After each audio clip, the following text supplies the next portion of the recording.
Boa noite, pessoal, sejam bem-vindos a mais um Radar da Mídia aqui no canal Terça Livre, direto aos nossos estúdios em Brasília, né? Nós que estamos aqui num novo estúdio, aliás, aqui no Terça Livre, vocês que foram os capacitadores dessa mudança, tá certo? A gente se vê logo depois da vinheta.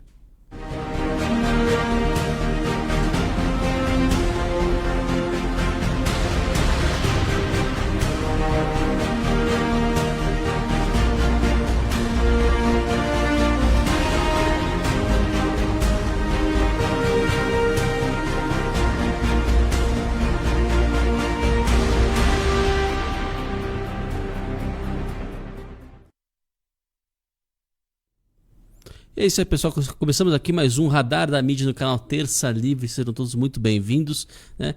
Antes de mais nada, peço para que você, se você estiver assistindo a gente pela Twitch TV, inscreva-se aqui no nosso canal da Twitch. Se você estiver assistindo a gente pelo Instagram também, né, comece a seguir a nossa página no Instagram.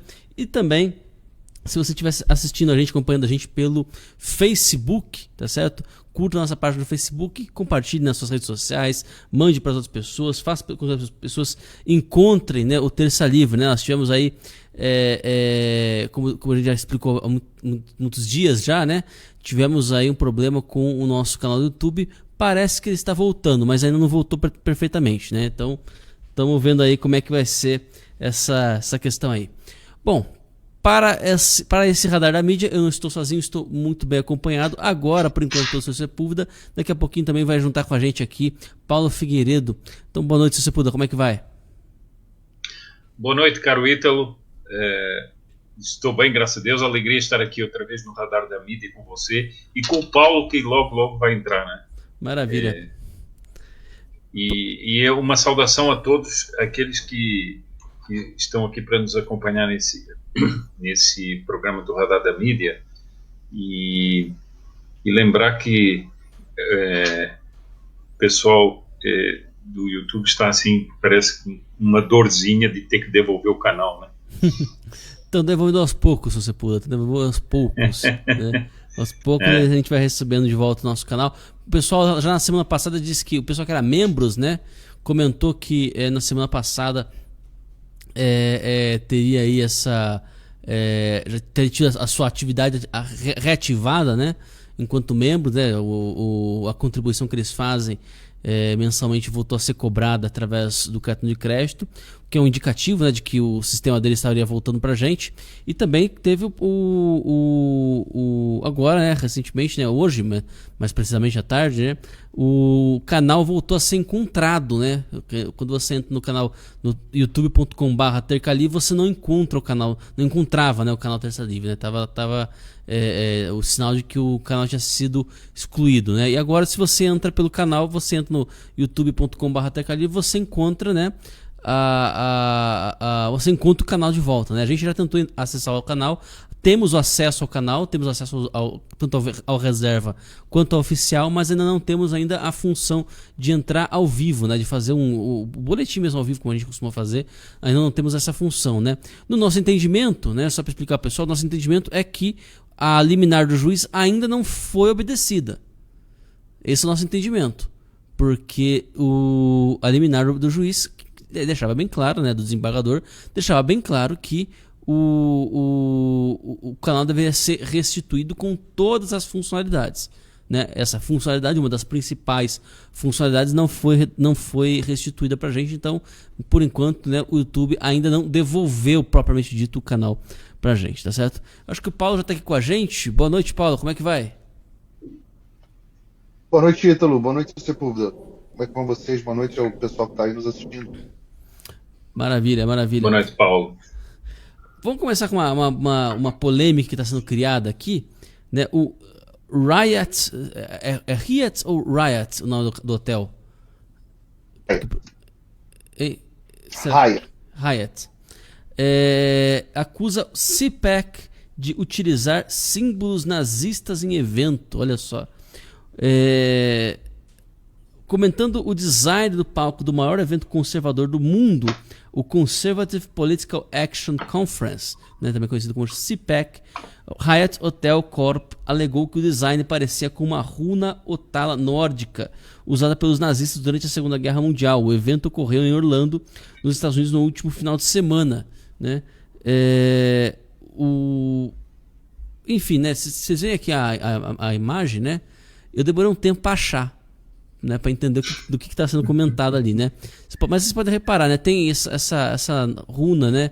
Aí na gola do soldado, né? Não os 3 pontos, né? A outra que forma parecido com um peixe, né?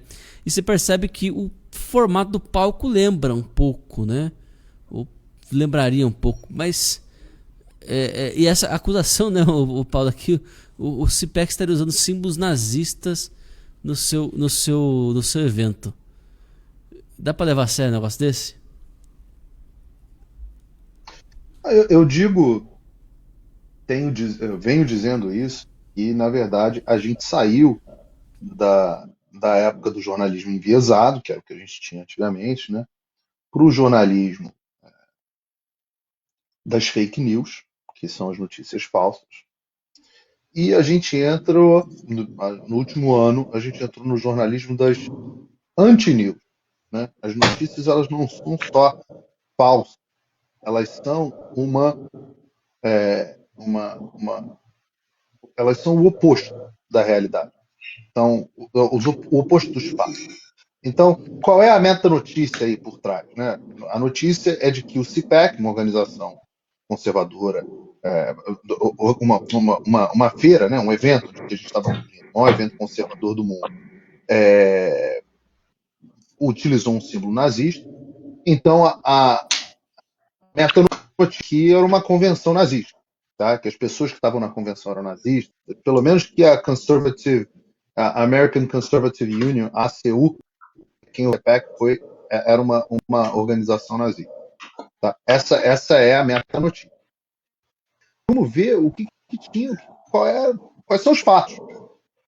Os fatos são, dentro da organização, Israel, os judeus, a diversidade, a liberdade de expressão, as liberdades individuais, foram exaltadas o evento inteiro.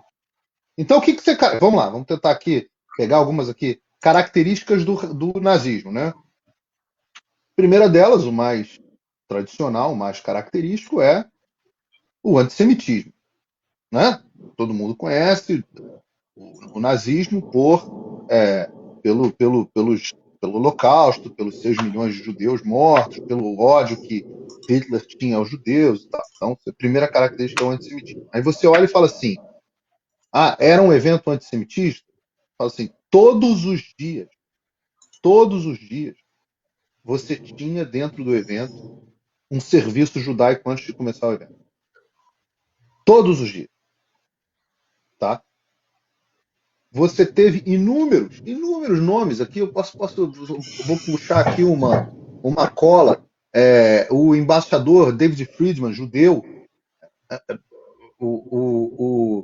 o Josh Mandel, o rabino Yitz Tendler, diversos nomes judeus presentes dentro do evento, palestrando. Não é presente só, não. Presente estava eu. Eles eram palestrantes, né? O rabino fez serviço todos os dias judaico, né? Serviço judeu. Eles tiveram um jantar. O jantar chamam de Sabbath Dinner, né? O jantar sabático, o 10º jantar sabático que eles organizaram dentro do evento. Todo o tempo o evento era pró-Israel, pró-Israel, pró-Israel, pró-Israel. Que porcaria de nazismo é isso? Agora, continuar. Outras características do nazismo. Estado imenso, né? O nazismo pressupõe um Estado controlador de todas as coisas. Qual era a tônica do discurso? Estado mínimo, governo limitado. Diminuir a possibilidade das pessoas, do governo de interferência na vida das pessoas. Qual é a outra característica do nazismo? Você voltar aí para a questão racial, cultural, etc. O tempo inteiro, o CPAC dizia: o Partido Republicano agora é o partido de todas as cores, todos os credos, todas as raças, todos os gêneros, tudo. É o partido do trabalhador. É o trabalhador comum versus as big techs,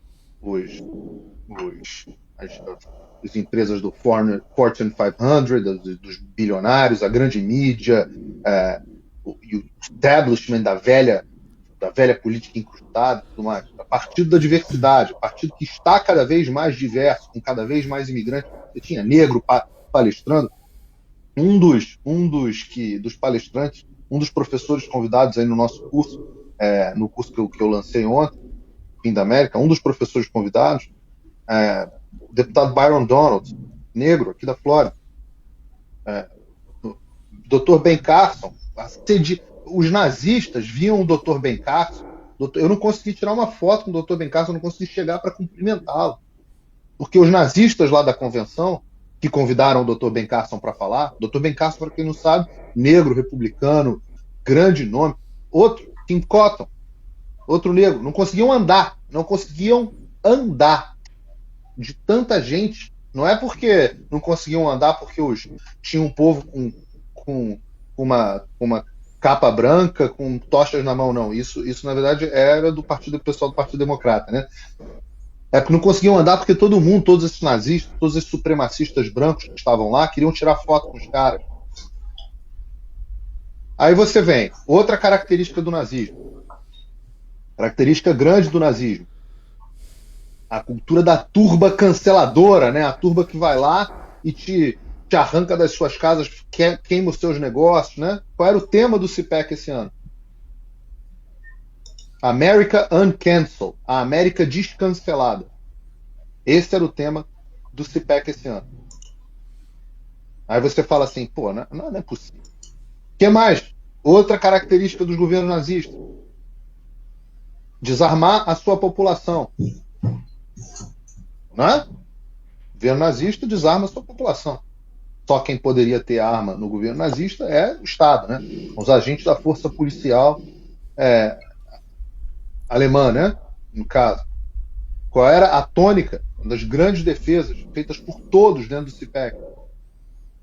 Defesa da segunda emenda, que é a que dá o direito de todos os cidadãos terem armas, carregarem armas. Então, repara, não é que a notícia é falsa. Você pegar todas essas bandeiras aqui que eu estou falando, quem que é contra o Estado de Israel? São os conservadores nos Estados Unidos? Não. Né? Quem é contra o Estado de Israel? Quem ataca o Estado de Israel o tempo inteiro? São os conservadores, é o Partido Republicano ou é o Partido Democrata?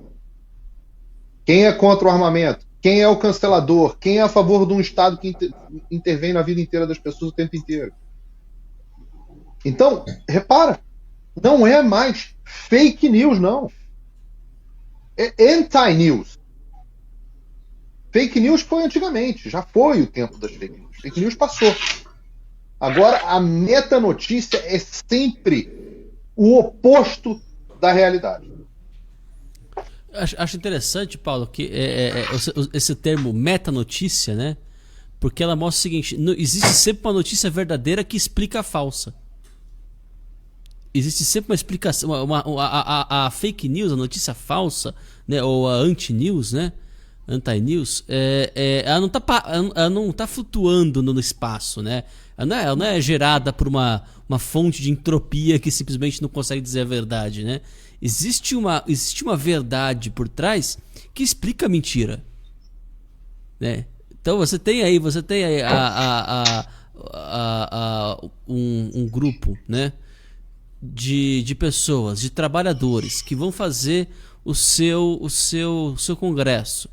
E lá eles defendem o Estado de Israel, eles defendem o direito ao armamento, eles defendem, né, a vida, né, são contra o aborto, né, e portanto contrário às implicações eugenistas.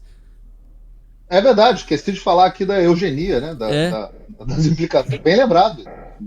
Outra característica aí dos regimes nazistas que, na verdade, são bandeiras do Partido Democrata, e que eles estão acusando o Partido Republicano de ser nazista. Pois é. Queria passar a palavra para o Sr. Sepúlveda, para ele poder fazer um comentário. Se o senhor tem algum comentário a fazer, Sr. Sepúlveda? Olha, eu gostei muito de ouvir o comentário do Paulo, mas vou contar só uma coisa que aconteceu comigo antes, né?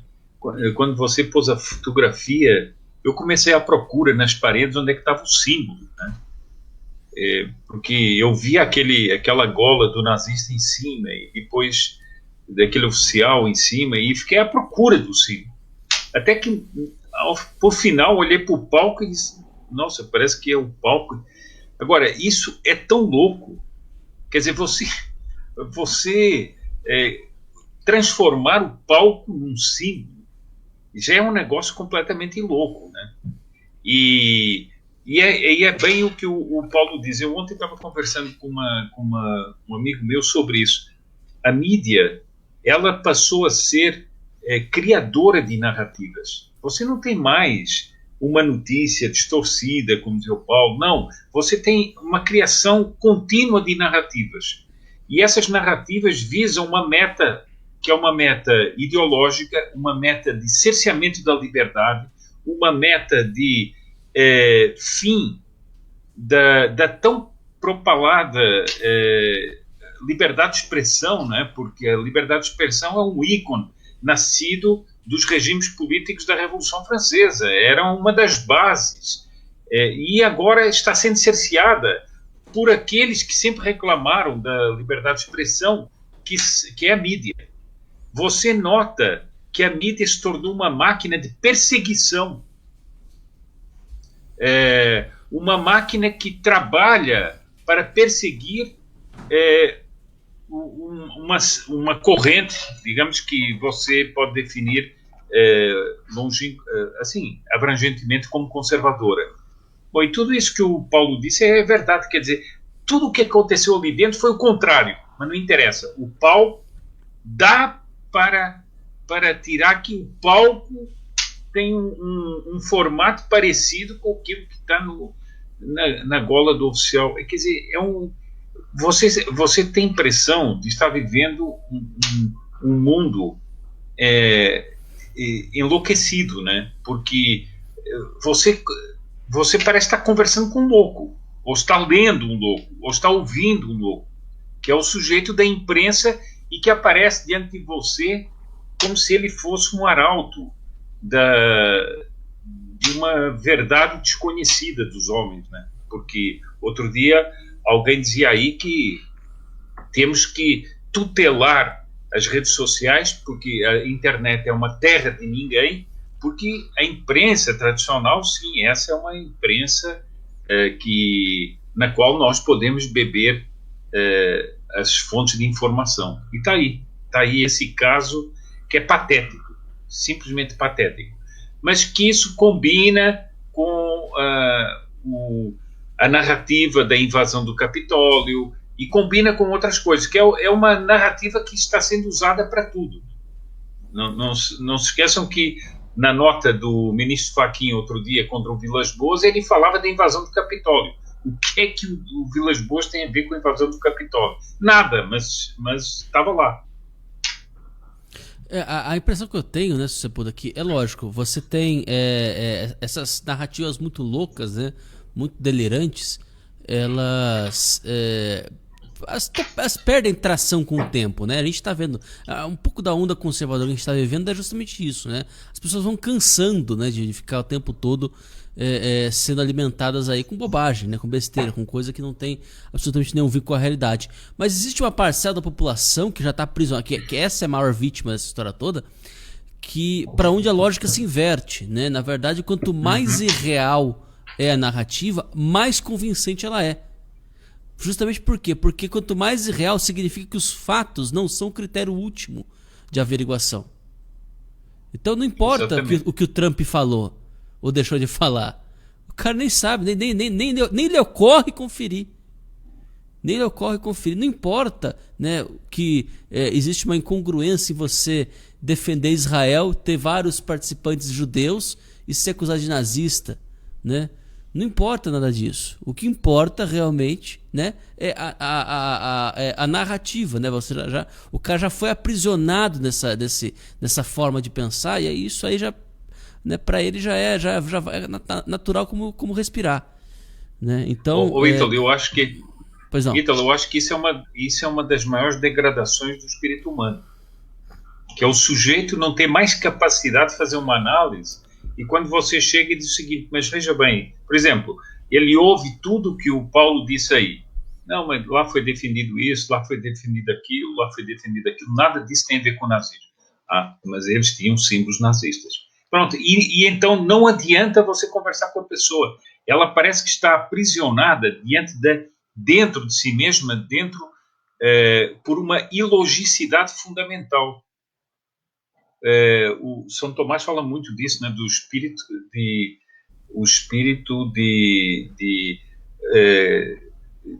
o senso da contradição, né, que uma coisa não pode ser e ser ao mesmo tempo. Essas pessoas perderam.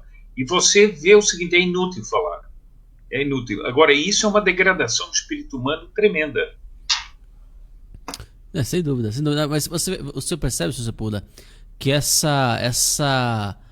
a lógica se inverte, né? Então, quando você diz, por exemplo, mas existem judeus lá no CIPEC e o pessoal lá é a favor de Israel, eu não estou brincando, isso não é exagero, não é figura de linguagem, é um relato histórico. Eu já fiz essa comparação já uma vez com os colegas da faculdade, né? A resposta que eu recebi, a análise brilhante que eu recebi foi: não, mas hoje em dia Israel é um estado nazista. Tá. Hoje em dia a lógica do Estado israelense é uma lógica racista, tal como era do Hitler. Então hoje em dia os judeus, a lógica deles, né, é que os judeus passaram de oprimidos para opressores, né? Certo. Então, assim, Você repara que o cara tá preso. Você repara que o cara tá preso no linguajar marxista, né? Pois é. A separação da sociedade em oprimidos e opressores é linguajar, é traquejo de linguagem marxista. Né? O principal legado de Marx foi isso, foi dividir a sociedade dessa forma. E aí não importa. E aliás, isso está na aula 2 do curso. Porque eu não consigo agora mais pensar sem lembrar que eu já escrevi isso em algum lugar.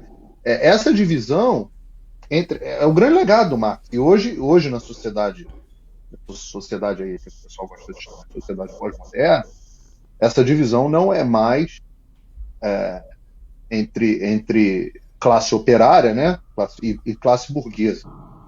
Os burgueses oprimindo os operários para obterem lucro. Essa opressão é a opressão dos negros contra os brancos, etc, etc. E o cara, ele não sabe disso, tá? Uma coisa que o cara tem o linguajar marxista sem saber que ele tem o linguajar marxista.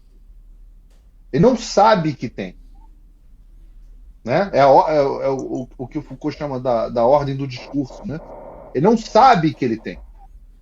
Então, ele vai lá e repete isso para você. Eu duvido que esse cara que saiba com você falava, não, eu estudei Marx, eu sei o que eu estou falando. Não, ele está falando assim, o Estado de Israel agora é uma figura opressora. E quem são os oprimidos? Os palestinos. Quem são os oprimidos?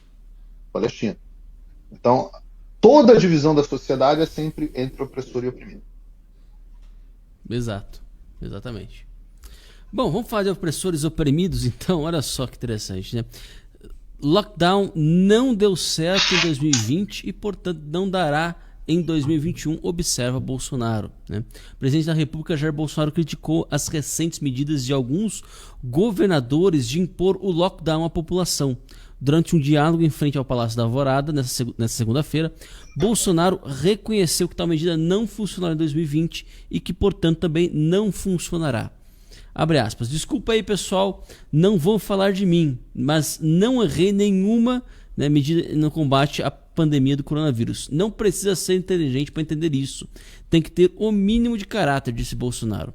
Durante a conversa com apoiadores, lembrou ainda que o governo federal repassou todos os recursos aos executivos locais e que, portanto, a responsabilidade é dos governadores, que estavam com os recursos do governo federal em mãos, mas não utilizaram de forma devida. Isso aí, o príncipe Luiz Felipe, o deputado Luiz Felipe, ele pontuou, né, foram mais de 1 trilhão de reais repassados do governo federal aos governos estaduais, né? Não faltou dinheiro, eles, né, os governadores, têm de resolver os problemas, ressaltou o presidente. No último domingo, né, dia 28, Bolsonaro publicou em seu Twitter todos os valores que o governo federal repassou aos respectivos governadores para o combate ao vírus chinês. Os valores abrangem tanto os repasses diretos, né, o saúde, por exemplo, quanto os indiretos, como suspensão de dívidas, né? Então, o governo também deu incentivos aí em termos de suspensão de dívidas, né? Mas já estamos aí com alguns estados que estão promovendo aqui toque de recolher, né? Bahia, Ceará, Rio Grande do Sul, Paraná, Santa Catarina e Distrito Federal e São Paulo. Apesar de São Paulo ter tido, né, o Dória ter feito uma... disse que ia fazer, daí não fez o decreto no final, né? Tá sem decreto, mas a polícia tá fazendo mesmo assim, né? Dispersão de aglomerações, etc, né? E olha só que interessante, né? O Conselho Regional de Medicina do Distrito Federal se posiciona contra o lockdown após o governador do Distrito Federal, Ibanez Rocha, decretar lockdown na última sexta-feira. O Conselho Regional de Medicina enviou nesta segunda-feira nota contrária às medidas sanitárias implantadas pelo governo.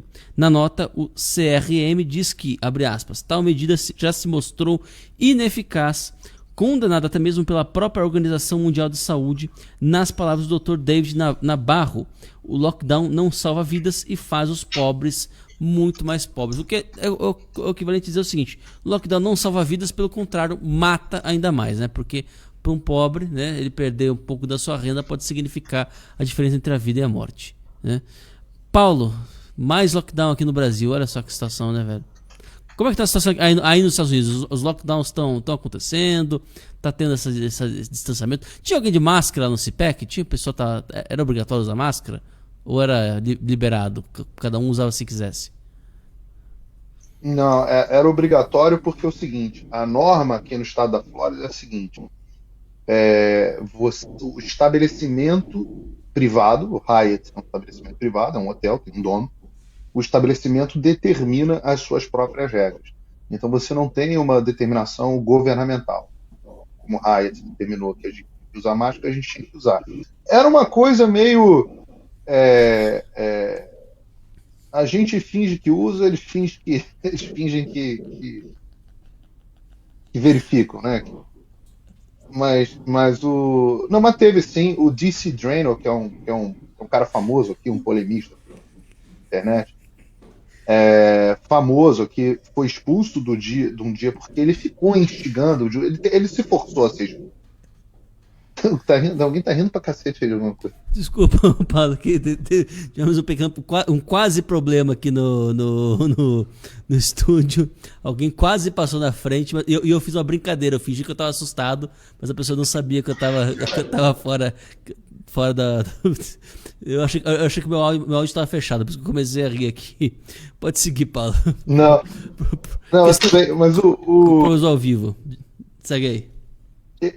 Eu dizia que o DC Draino foi expulso. O próprio Alan aqui, do bastidores aqui para vocês, no primeiro dia, estava andando. Quando a gente da imprensa, sempre que a gente estava gravando, eles respeitavam que a gente ficasse sem máscara, porque não faz sentido a gente imprensa gravar de máscara. Mas circulando no hotel, eles pediam para usar aquele negócio, usar embaixo do nariz e tal.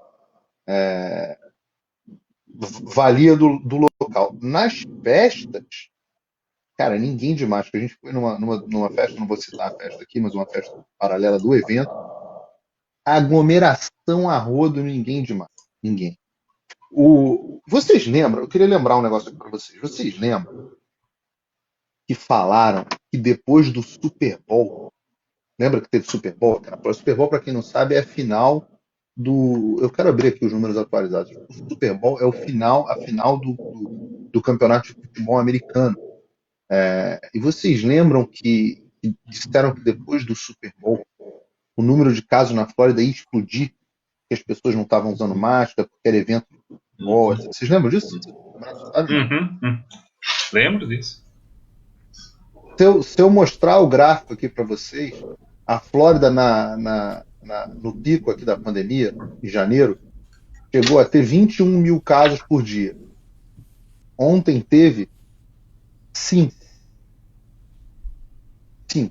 Ela reduziu 5.400 e qualquer coisa. Ou seja, ela reduziu em 1/4. Né? Ela está em 25% do que ela tinha em janeiro. Tá? Então, o tal do negócio de que você, meu Deus, vai matar vovós vão morrer todas, e agora, meu Deus, vai ter muito, porque não está tendo lockdown na Flórida, etc, etc. Absolutamente nada. Se você for pegar os números da Califórnia, por exemplo, também reduziram bastante. O que eu quero dizer? Que o lockdown, você não fazer lockdown faz com que as pessoas não peguem mais o vírus? Não, pode ser que o lockdown tenha até alguma efetividade marginal. É muito difícil você calcular isso estatisticamente. O que está ficando claro aqui é que o comportamento do vírus ele é pouco afetado por um lockdown. Ele é pouco afetado. Não significa que ele não é afetado, mas ele é pouco afetado. O número de casos está caindo. Está caindo porque o comportamento do vírus é esse. Por uma série de motivos. Então não teve nada disso. A Flórida consegue. Só a diferença é a seguinte: desemprego na Flórida está na faixa de 5,5%, 6%. Desemprego na Califórnia está na faixa de 13%, 14%. Essa é a diferença. Os dois têm queda de casos. Eu sempre dou esse exemplo simbólico. Disney World da Flórida. Né? Todo mundo conhece, sonho ir para Disney, ver o Mickey e tudo mais. A Disney World da Flórida fechou, se eu não me engano, em março, abril, e recebeu autorização de reabertura do governo no final de junho e reabriu em julho, por vontade deles. Tá? Na Califórnia, você tem duas Disneys aqui. Disney World, o Parque da Flórida, e a Disneyland, na Califórnia. A Disneyland fechou em março. Quando é que ela reabriu? Não reabriu. Está fechada até agora. Você imagina todo o investimento, todas aquelas pessoas. A mesma coisa, Universal Studios. Mesma coisa, Six Flags, no parque lá que tem na Califórnia. Todos eles fechados. Você imagina todo o investimento, os empregos, todas aquelas pessoas que dependiam daquele dinheiro, todo mundo em casa. Agora, outra coisa que eu queria chamar a atenção nesse que vocês estavam falando, eu estava até pegando aqui, foi um tweet do senhor, deixa eu pegar aqui, do senhor Arthur Duval, mamãe falei, que, deixa eu ver aqui, eu não sei se vocês viram isso. Governo Arthur Duval, mamãe falei. Bolsonaro tentou lacrar nos governadores, mas passou vergonha. O mito divulgou que o governo federal repassou 837 bilhões aos estados em 2020. A questão é que os cidadãos pagaram 1,4 trilhão em impostos federais em 2020. Cadê os 642 bilhões restantes, Bolsonaro? Isso é sério? Isso é desonestidade ou é burrice? Eu sempre achei o Arthur, nunca foi a faca mais afiada da gaveta, mas ele era um cara ali, acima da média, até pro parlamento, não é parlamento, né, mas ali pros políticos brasileiros, ele era um cara ali acima da média. É sério isso? Essa pergunta é séria? Pelo amor de Deus, cara. Pelo amor de Deus.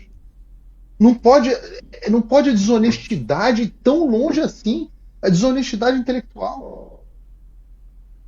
Isso não pode ser acidente. É possível que o cara ache que... O que você acha que o governo Bolsonaro, que o Bolsonaro comprou em leite condensado? É isso? O governo federal não tem obrigações? Então, vem essas notícias. A outra notícia que eu queria mostrar aqui, que eu queria comentar aqui, relacionada a essa, que não botei na pauta, mas porque foram chegando aqui em relação a esse assunto, foi essa notícia aqui da revista Época, de hoje, 1º de março. Médico é espancado com chutes e socos por defender lockdown. Eu vou ler de novo. Médico é espancado com chutes e socos por defender lockdown. Infectologista José Eduardo Panini relatou em suas redes sociais que foi agredido após alertar sobre os riscos em momento crítico da pandemia do Paraná. Aqui, infectologista, blá. Em suas redes sociais, o médico relatou que recebeu chutes e socos. Aí tá uma foto dele completamente arrebentado. Eu não tenho como verificar a notícia.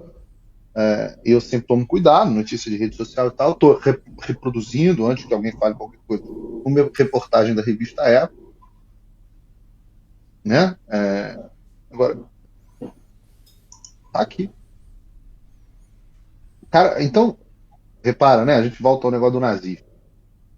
Quem são os nazistas? Quem tem. Pô, isso aí é o seguinte. Isso aí não tem a ver. Você não precisa ser brilhante.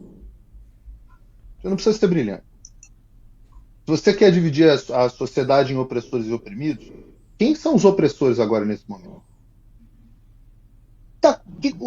O que está acontecendo? Quem é que tem o comportamento que se assemelha aos nazistas? Nesse momento agora. É quem está defendendo liberdade para a sua vida, para você trabalhar, para você abrir o seu negócio? Ou é quem está obrigando você a ficar em casa? E geralmente esses caras, já sempre falo isso, essa turminha do Fica em Casa é a turminha que pede comida no aplicativo, é a turminha que tira férias em Cancún, né? Ah, não, mas o Paulo, você tá vendo, o Ted Cruz também foi tirar férias em Cancún. Minha filha, se o Ted Cruz fosse presidente, o governador, ou o que quer que seja, você estaria com tudo aberto. Então o cara tá vivendo a vida conforme ele preconiza. Tá tudo bem. Agora o outro aí, quem é que tá indo para Cancún, Ito? É o... Tá? Temos aqui o prefeito de Florianópolis. Tira férias. O prefeito de Floripa. Eu não sei o que sai de Floripa. Floripa é um lugar tão bacana. É tão bacana quando tá tudo aberto, né? Quando tá tudo fechado é uma bosta. Aí Cancún é bom pra caramba. Só um detalhe. Pode falar. Ele decretou lockdown de Cancún, né? O cara estava em Cancún. De Cancún. É o negócio da falta de noção. É a desconexão da realidade, pô. É por isso que eu falo. Olha só. Caras têm toda a mídia na mão. Eles têm todo o dinheiro na mão. Eles têm todas as big tech na mão. Tá aí, derruba canal Terça Livre, etc. Só que a verdade, ela é instancável. Você não consegue reprimir uma coisa dessa. Aí vai o cara e blum, faz um lockdown de Cancún. Então, gente, queridos, vocês, políticos, jornalistas da grande mídia, sociólogos, professores de história, vocês estão ferrados. Sabe por que vocês estão ferrados? Porque isso aí, cara, vale mais do que 10 horas de eu falando em rede nacional para botar o William Bonner. A realidade, o confronto do cara com a realidade, quando ele olha pro lado e fala assim, peraí, quer dizer que eu tô tomando aqui no lugar onde a Anitta fez tatuagem e o cara tá em Cancún?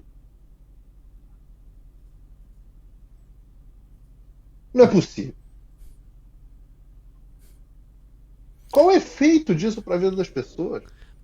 Eu queria fazer um elogio aqui, e vai ter gente que não vai gostar do elogio, mas eu vou fazer assim mesmo, porque eu acho que é um bom exemplo a ser seguido, que o prefeito do Rio de Janeiro, Eduardo Paes, falou que não fará lockdown e não aumentará as restrições no Rio de Janeiro. E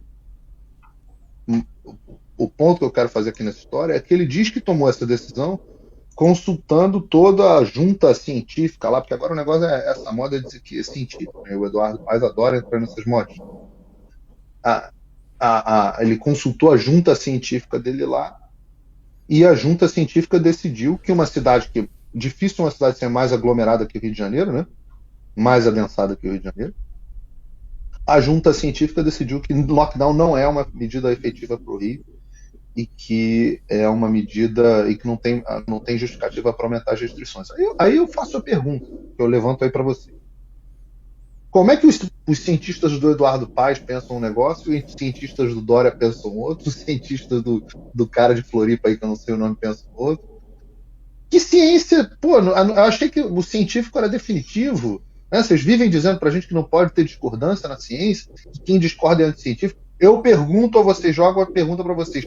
Os cientistas do Eduardo Paes são anticientíficos?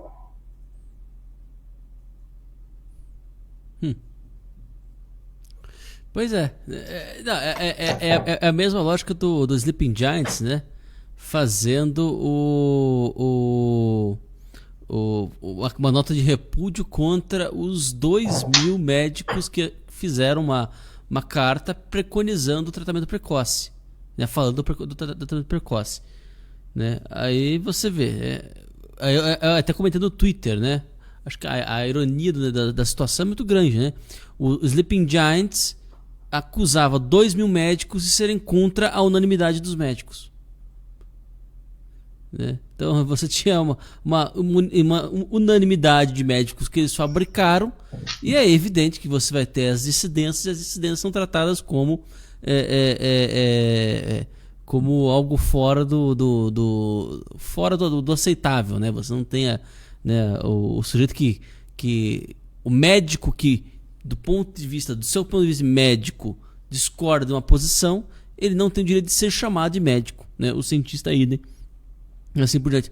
Isso é totalmente contrário a qualquer ideia mais próxima de ciência, né? E você vê que a moda agora, né? Eu estou percebendo esse movimento. Podem anotar, isso vai acontecer. A moda agora é fazer a manipulação semântica, né? Agora estão dizendo assim, não, mas espera lá, mas lockdown no Brasil nunca teve, porque lockdown, aí dão lá os critérios de lockdown, né?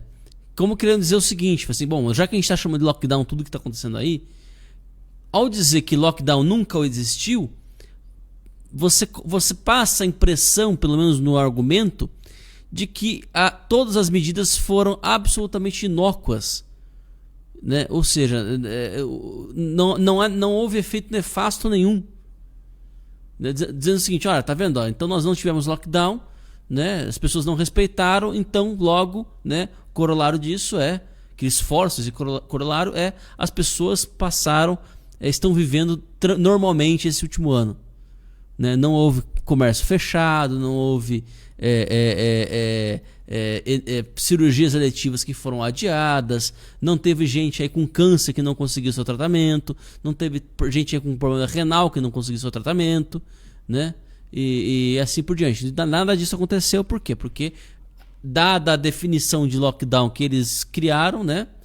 Não houve lockdown. As pessoas não respeitaram o lockdown. Bom, isso é um non sequitur, né? Uma coisa não tem nada a ver com a outra, né? Mas essa manipulação semântica já está acontecendo aqui. Já está acontecendo. Você pode esperar que eles vão começar a dizer que nada de ruim que aconteceu no último ano, que foi causado por esses prefeitos e governadores que insistiam em medidas de isolamento que não são efetivas, que não reduzem realmente o número de contaminações e, portanto, o número de mortes, nada disso pode ser atribuído aos governadores e aos prefeitos, né? A narrativa é essa, né? Já está toda montada, né? A semântica dessa mais nova campanha de difamação já está montada já, né? Tentar esvaziar o termo lockdown em relação ao seu conteúdo fático do que aconteceu aí no último ano. O senhor está percebendo isso também, se você puder? Ítalo, eu desde o início, quando eu fiz até uma palestra lá na FUNAG, ligado ao Ministério das Relações Exteriores, eu disse o seguinte, que essa questão da epidemia do vírus chinês entrou como um fator determinante de toda a política no mundo inteiro. Então todas as coisas passaram a girar em torno da epidemia.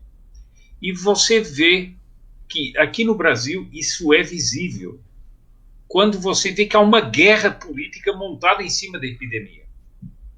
Essa guerra política é alimentada pela mídia de uma maneira desavergonhada, porque eles mentem, eles distorcem números, eles fazem demagogia ao apresentar matérias sobre isso, eles fazem guerra a tratamentos, tudo é manipulado ao estilo, por exemplo, do que o Mamãe Falei disse nesse tweet, ou nessa intervenção dele que o Paulo mencionou, que é das coisas mais baixas e de mais má fé que você pode ter, mas que uma pessoa desavisada de repente vê aquilo, nossa, não é que ele tem razão, não é que ele tem razão, o governo ainda roubou dinheiro, é por aí.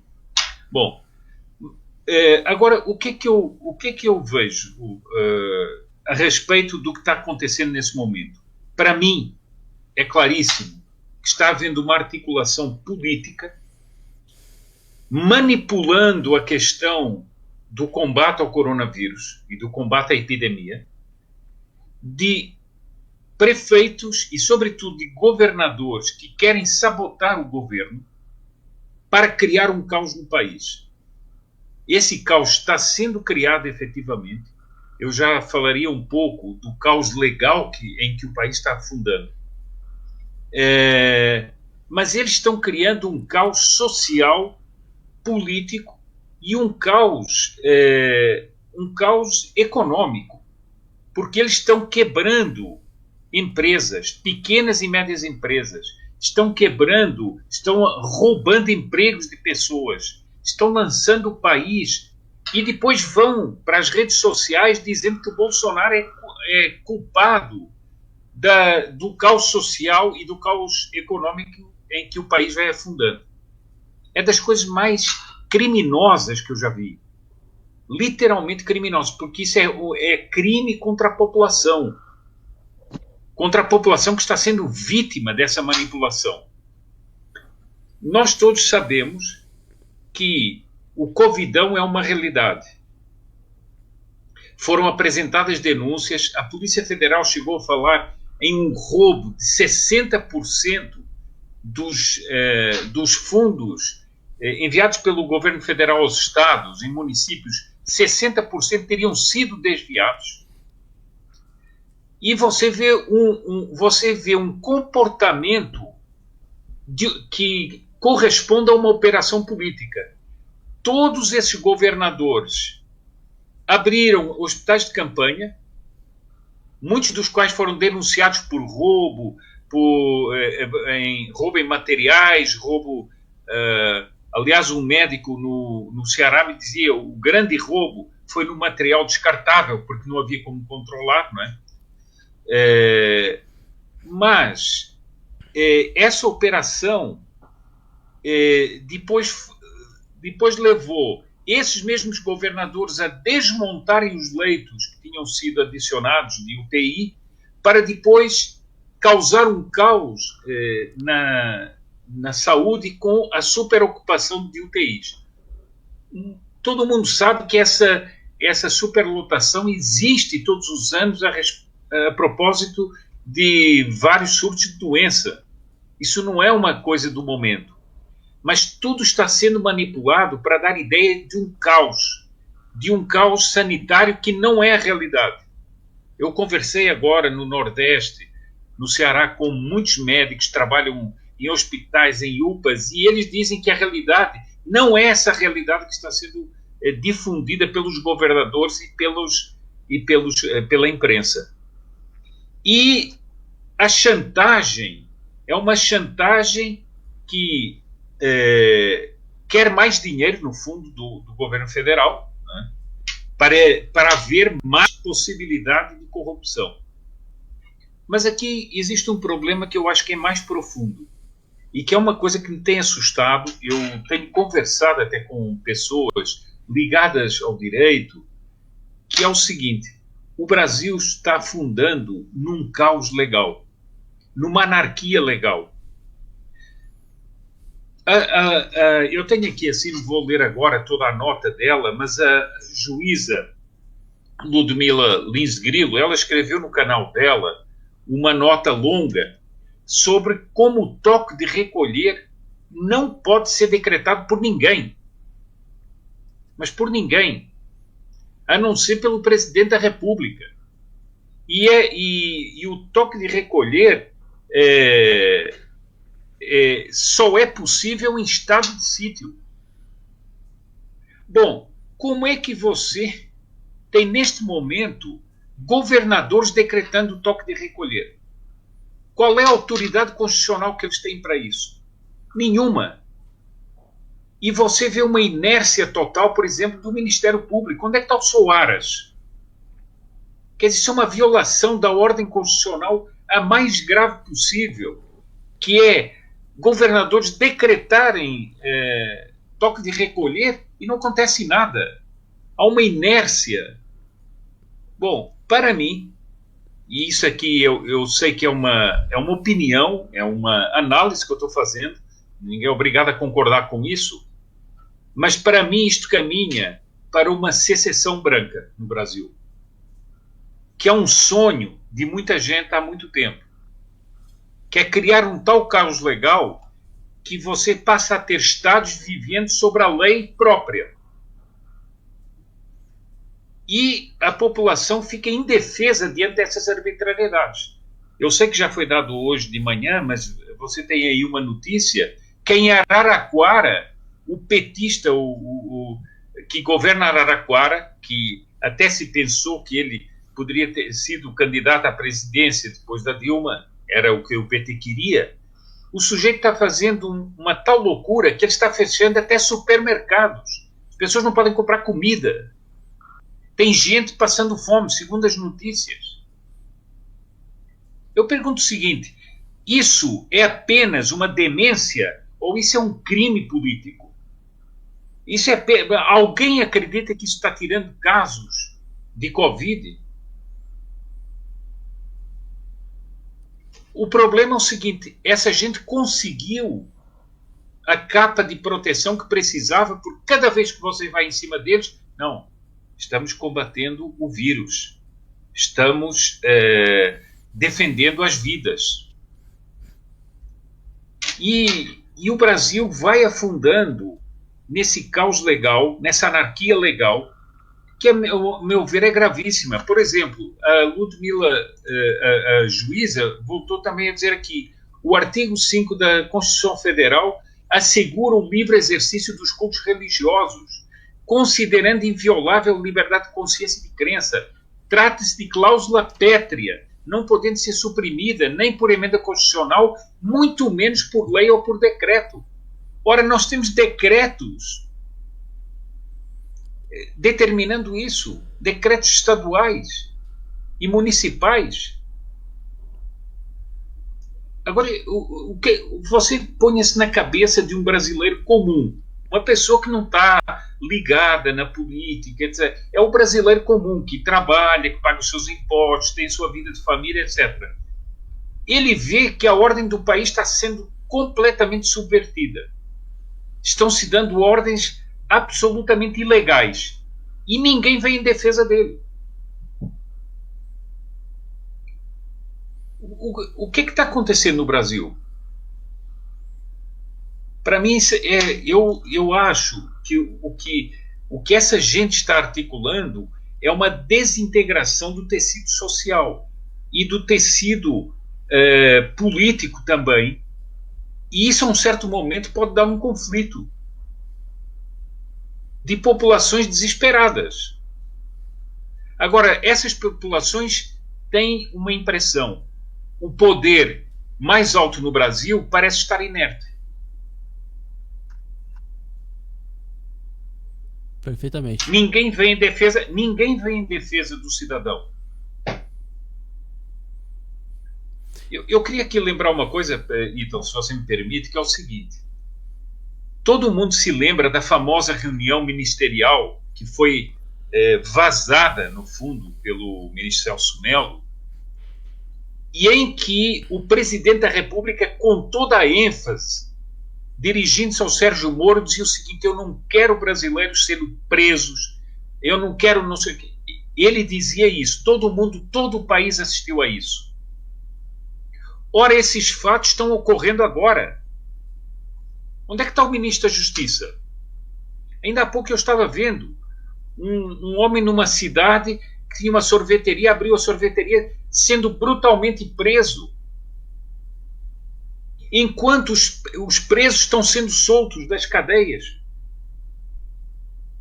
Eu pergunto o seguinte: onde é que está o ministro da Justiça? Eu remeto àquela cena do presidente da República cobrando do Moro.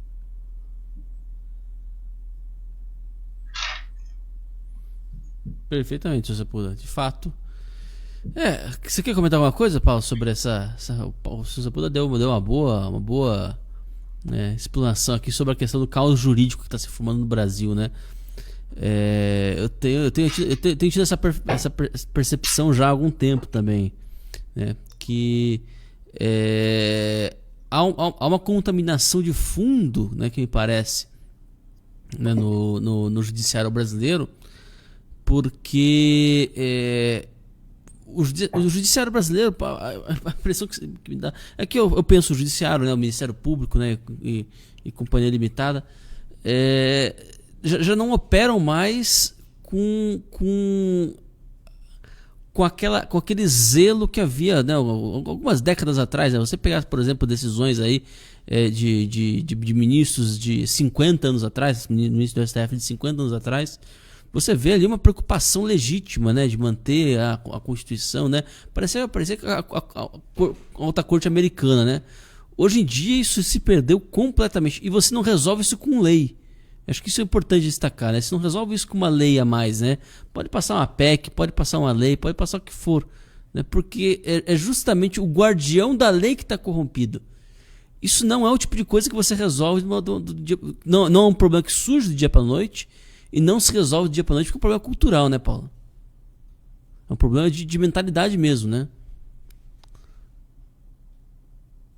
Uma coisa, eu analiso isso numa perspectiva um pouquinho diferente de vocês, pelo seguinte: isso é um negócio, que é isso? Aqui desse lado? Isso. Eu aqui tentando entender com essa câmera aqui improvisada. Vamos lá. Eu analiso essas coisas em uma perspectiva um pouquinho diferente de vocês, eu acho, no modo geral do Brasil, porque eu hoje estou muito convencido de que não há nada, como os Estados Unidos são a sociedade líder mundial, líder do Ocidente, não tem nada que aconteça no Brasil que não aconteça antes aqui. Em maior ou menor grau. E aí, obviamente, as coisas vão acontecendo em cada uma das sociedades de forma distinta, de acordo com a quantidade de anticorpos que ela tem. Como você falou bem, a cultura do povo é o que protege o povo de determinados abusos. Quando esse sistema que a gente tem de república com os três poderes, né, ele foi originalmente lá pensado pelo Montesquieu, mas ele foi implementado na prática. Teoricamente ele foi pensado pelo Montesquieu, mas ele foi colocado na prática pelos pais fundadores aqui, os framers, os emolduradores da Constituição americana. E aí eles sofisticaram bastante o sistema do Montesquieu e eles sempre pensaram no sistema como interdependente e independente ao mesmo tempo. Então os poderes eles funcionariam de forma independente, mas eles seriam interdependentes no sentido de que eles teriam os famosos freios e contrapesos. As coisas não iam acontecer de forma muito fácil. Então, o poder executivo ele teria a independência dele na sua forma, na sua função executiva, mas ele não teria os recursos, por exemplo, porque os recursos seriam controlados. Quem controla os recursos, quem controla o orçamento seria o Poder Legislativo. Ele poderia fazer o que quiser, desde que tivesse os recursos aprovados pelo Legislativo, desde que seguisse as leis que foram criadas pelo Poder Legislativo. E se houvesse dúvida em relação a uma ação, aí sim você teria o Poder Judiciário. Eu não vou entrar aqui em muitos detalhes, porque isso Eu tenho uma aula inteira do curso do Fim da América que é sobre esse processo de deterioração do sistema judiciário acusatório. Mas, em suma, quando eles pensaram nesse tema, qual era o grande freio, os grandes freios e contrapesos do Poder Judiciário? Eles diziam o seguinte: o Poder Judiciário ele não tem poder nenhum, ele é o poder mais fraco, porque ele não tem nem o poder da Bolsa, ou seja, ele não tem dinheiro, ele não controla o orçamento, o Poder Judiciário não tem controle do orçamento. Se o Parlamento disser amanhã que o Poder Judiciário não tem poder, não vai receber zero de orçamento, o Poder Judiciário recebe zero de orçamento, em tese, e, portanto, ele teria essa fraqueza. O Poder Judiciário não controla onde o governo gasta os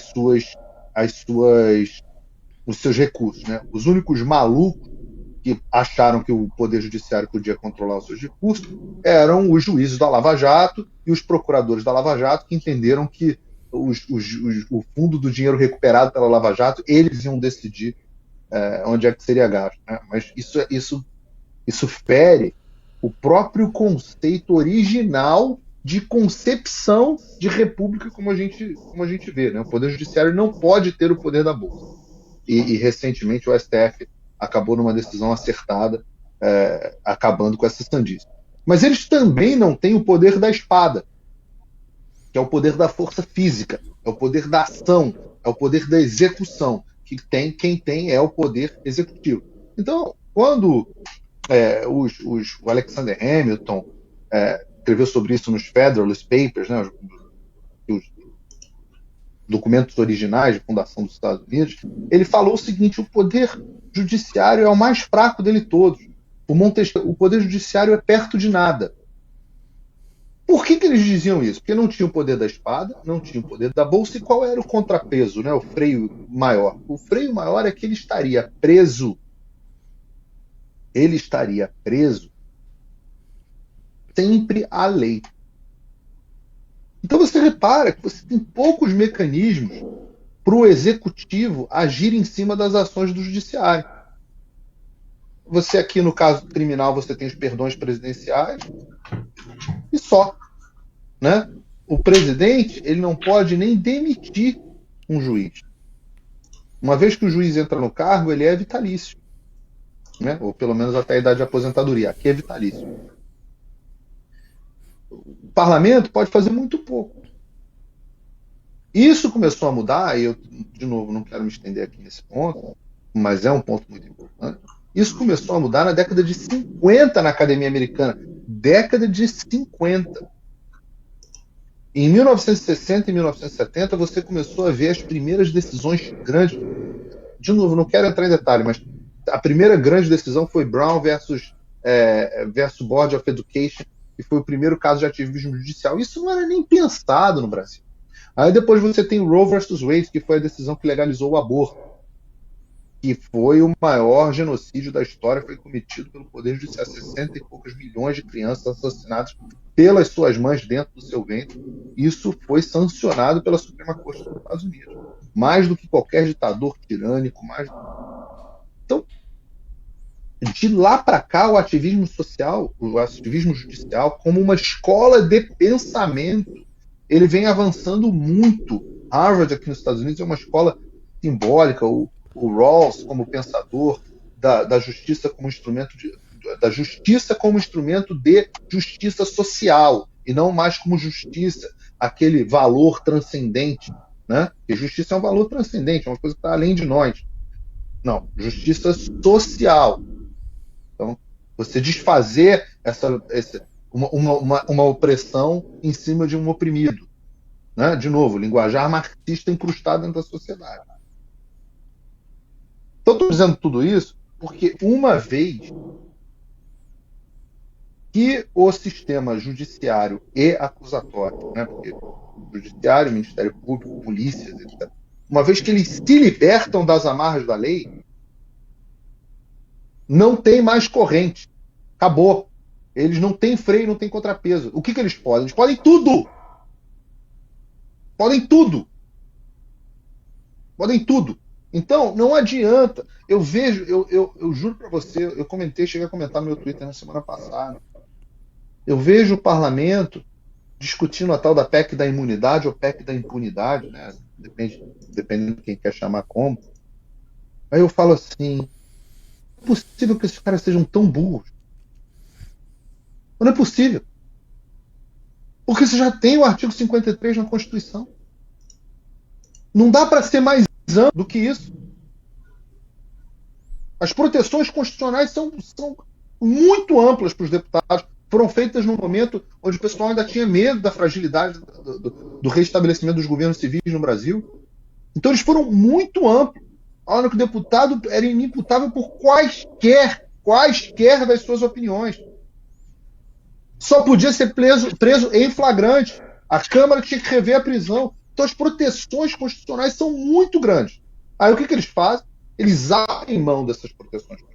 Tinham a oportunidade de colocar um freio no Supremo Tribunal Federal, que passou por cima. A gente já discutiu muito aqui, prisão em flagrante por vídeo na internet. Você contar isso para alguém, nego cai na gargalhada. Até um juiz ativista judicial aqui vai cair na gargalhada com essa história.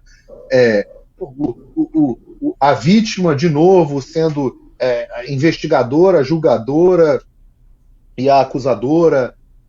Enfim, são inúmeros, né? Invocar a Lei de Segurança Nacional para tratar de um assunto desse, com um monte de cambalhota jurídica. Isso ficou muito claro. Não vou voltar aqui nisso. Mas com tudo isso,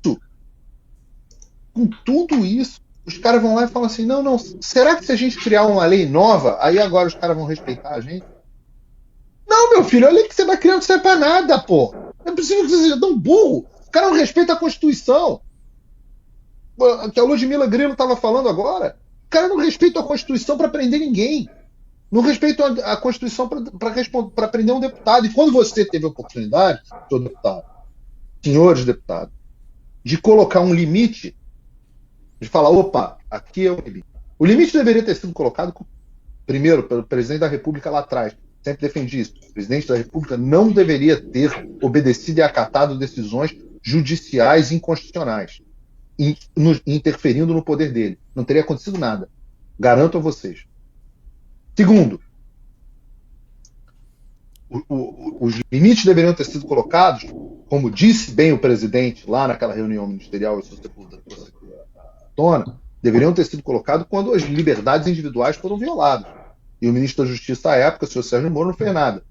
E o ministro atual, não sei o que está fazendo. Também não me parece que está fazendo muita coisa mesmo, não. Para defender as liberdades individuais do cidadão, né? Não sei também quais são os limites que ele pode dar atuação nele nesse sentido. Mas então você vai achar que você vai... Enfim, é uma vergonha. Ítalo. Ô Paulo, só uma pergunta. Assim, claro. É só uma pergunta. Não é uma pergunta, é para lançar aqui para os três o debate. Mas você imagine o seguinte, você imagine uma cena que o presidente da República convoca militares e dá um autogolpe. Seria grave, isso aí, seria muito grave. Bom, haveria mecanismos de conter esse autogolpe e podia refluir. Agora, governadores estão dando golpes no sentido estrito da palavra, golpes à ordem constitucional, decretando coisas que são reservadas pela Constituição ao presidente da República em estado de sítio, que tem que haver consulta ao Congresso, etc. Eles estão anarquizando a ordem constitucional e jurídica do país e ninguém pode conter esses sujeitos? Não há um mecanismo para conter esses sujeitos? Que estão cerceando as liberdades individuais das pessoas. Acho que o ponto do Sepúlveda é o seguinte, né? Porque os governadores, nesse aspecto, Sepúlveda, eles foram empoderados, um termo meio ruim, né? Mas eles foram empoderados por uma decisão do STF. Né? Eles ganharam espaço de ação por uma decisão do STF. Acho que o questionamento... Mas não para isso. Mas não para isso. Mas não para isso, mas eles se sentem à vontade porque sabem que o julgador dessa história. É isso, exatamente isso. Exato. Agora, essa é a pergunta que você ser colocada, Sepúlveda, que acho que vai na linha do que o Paulo está falando, né? O presidente da República dar um autogolpe, né, tem mecanismo para conter. Né? Ele vai lá, chama as Forças Armadas, né? Você vai ter um mecanismo para pelo menos denunciar isso de maneira muito clara, muito específica. Um presidente de Congresso, se ele promover também uma agenda, né, para se dar superpoderes, você pode dizer onde isso está acontecendo.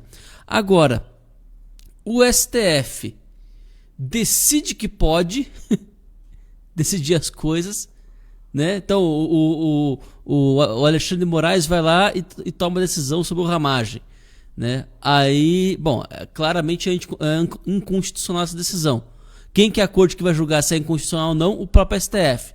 Vai pro plenário, o plenário decide que não, é constitucional sim o Alexandre de Moraes fazer o que fez. O Alexandre de Moraes vai lá, toma uma decisão prende o Daniel Silveira, inconstitucional. Quem é que vai decidir se é inconstitucional ou não? É o próprio STF. Vai para o STF, o plenário vai lá e decide por unanimidade, né? Aliás, coisa que é raro você ver, né? Eu tenho a impressão que não deu tempo de combinar, porque normalmente nessas matérias um pouco mais sensíveis, eles colocam sempre um 5-6, né? Um 4-7, né? Para tentar dar uma disfarçada. Nesse caso, não. Né? Nesse caso, não. Eles colocaram lá, meteram lá um 11-0 mesmo, a favor de uma inconstitucional. Então, a Corte Constitucional já deu autogolpe.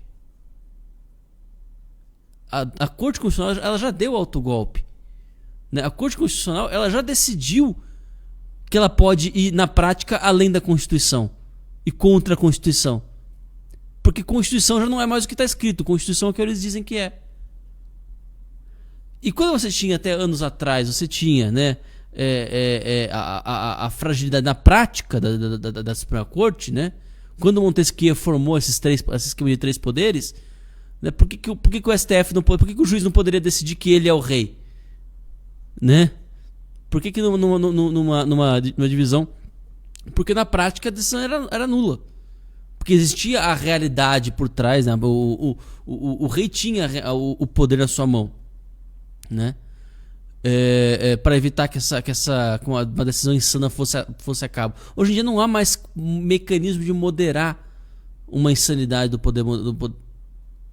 Oi, pode falar, Paulo. Você tem na história americana diversos presidentes que desobedeceram, inclusive, olha aí, caiam para trás. Abraham Lincoln, o proclamador da escravidão, etc, etc, cagou solenemente para diversas decisões da Suprema Corte. Acredita? Sabe o que aconteceu? Nada, porque o poder da Suprema Corte é imaginário, pô. É o que o Alexander Hamilton avisou isso. Vou criar aqui um cenário. Bolsonaro no meio Ramagem. Não me lembro mais quem foi esse Alexandre de Moraes. Não me lembro mais quem foi lá e falou: não pode não.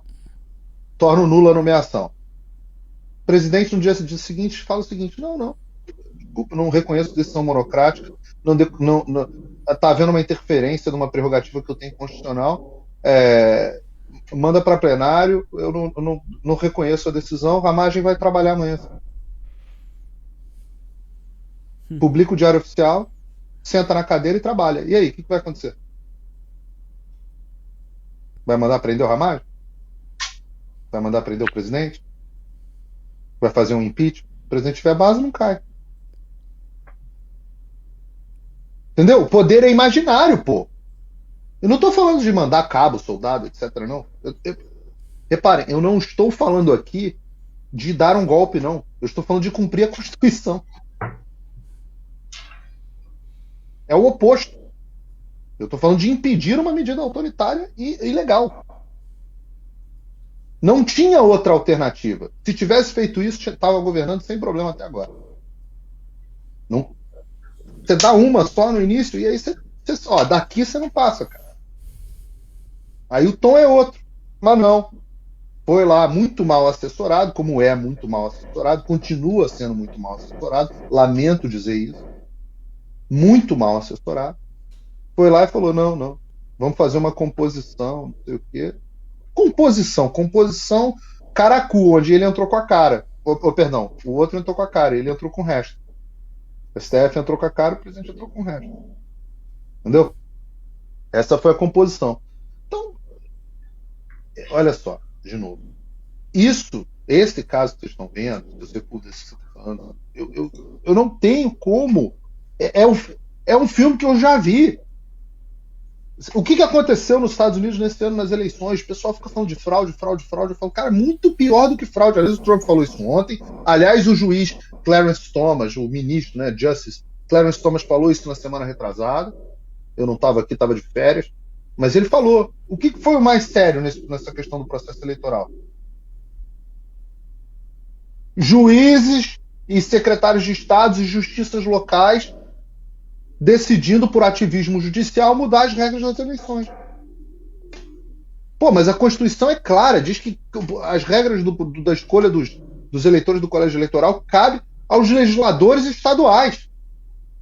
Como é que a justiça pode decidir? Não pode, pô. Claro que não pode. É evidente que não pode. Quem decide que pode? Não, os próprios juízes decidiram que pode. O pessoal acha que tem a ver com fraude. Fala, não é fraude, não. É uma coisa anterior à fraude, pô. Quem decide que pode? Os próprios juízes. E a Suprema Corte? A Suprema Corte decidiu que não vai se manifestar pelo caso.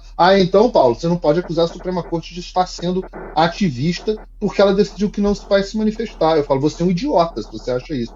Porque no momento onde ela decide não se manifestar, ela está mantendo o estado das coisas. Quando ela está mantendo o estado das coisas, ela está tomando uma decisão sem ter que decidir. Pô, isso aí quando você se furta de agir, você, na sua prerrogativa que você tem, é pior ainda, né?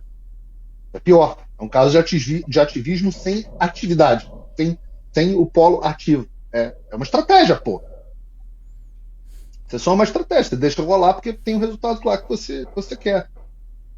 Por isso que eu falo, cara, não adianta, gente. Olha só, pelo amor de Deus, vocês dois que conhecem de política americana, vocês podem endossar isso que eu estou falando. Estudem política americana. Estudem. É uma bola de cristal para tudo que está acontecendo aqui. Tudo que está acontecendo aí. Você vai saber tudo antes. Não é mágica. Vai lá, pô, avisar aí ao pessoal do Terça Livre que me acompanha.